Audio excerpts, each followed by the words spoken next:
Shalom. Let's pick it up here in Matthew's, the 4th chapter, the 16th verse. And the people which sat in darkness saw great light.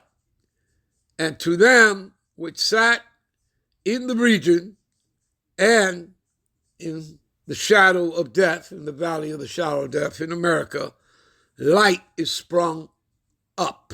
You see that? Yeah, the light in them. In who? In his elect. Okay? Ye are the light of the world. Do you understand that, people? Okay? Talking about the elect of Israel among you Negro, Latinos, and Native Americans, the ones that are on the highways and byways. Okay? That make these epistles. Okay? And again, that are rightfully dividing the word of truth. Okay?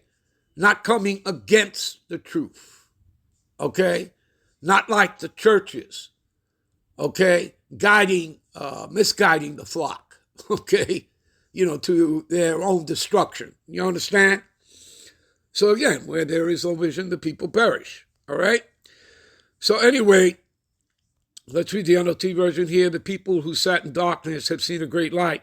And for those who live in the land where death casts its shadows, which is America, Babylon the Great, a light has shined. Okay?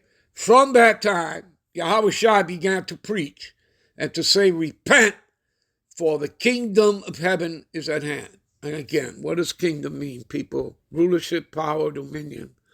Who's that for? The lost sheep of the house of Israel. Okay? Strong's G, 932. Basileia. See? Royal power, kingship, dominion, and rule. And who's that for? The lost sheep of the house of Israel. Okay? Go not into the way of the Gentiles or the Samaritans. So you understand, it has nothing to do with the Gentile heathen nations. It has nothing to do with Esau, Edom, and the other 60 heathen nations. Okay? You understand that? All right? Give me a minute. All right. This is Proverbs 20 and 24. Men's goings are of the Lord, Yahweh. You see that?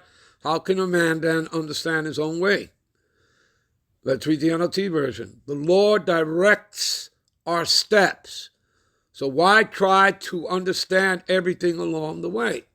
You understand, people? Okay? You get it?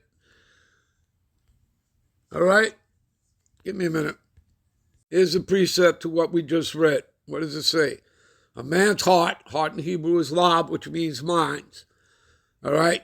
So a man's mind deviseth his way, but the Lord Yahweh directed his steps. You see that? Do you understand?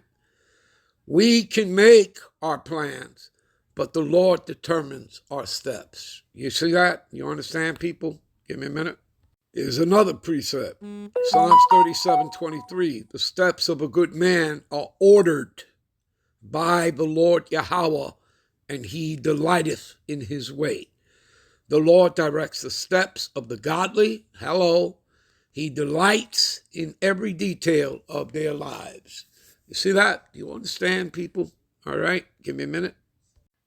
This is Escalates, also known as Sirach, 10 and 4. The power of the earth is in the hand of the Lord.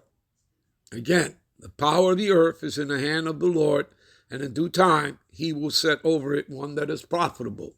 Give me a minute.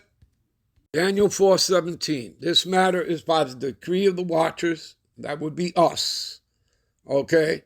The men the Lord has set up. Okay? And the demand by the word of the holy ones, which would be the angels, to the intent that the living may know that the Most High, ruleth in the kingdom of men, and he giveth it to whomsoever he will, and he setteth up over it the bases of men, the lowest of the low. Those of us that are base shall be exalted. Those that are exalted shall be made abased. Do you understand? Give me a minute. Okay. Escalate these 10 and 8. Because of unrighteous dealings, injuries, and riches got by the seed, the kingdom, rulership, power, dominion, is translated from one people, from the Edomites, the self-proclaimed white man, to another, the other being Jacob. Okay, how do we know that? The prophecy, 2 Ezra 6 and 9. Esau is the end of the world, and Jacob is the beginning of it that followeth. Hopefully you all were edified. I'm out. I'm on to the next one. Shalom.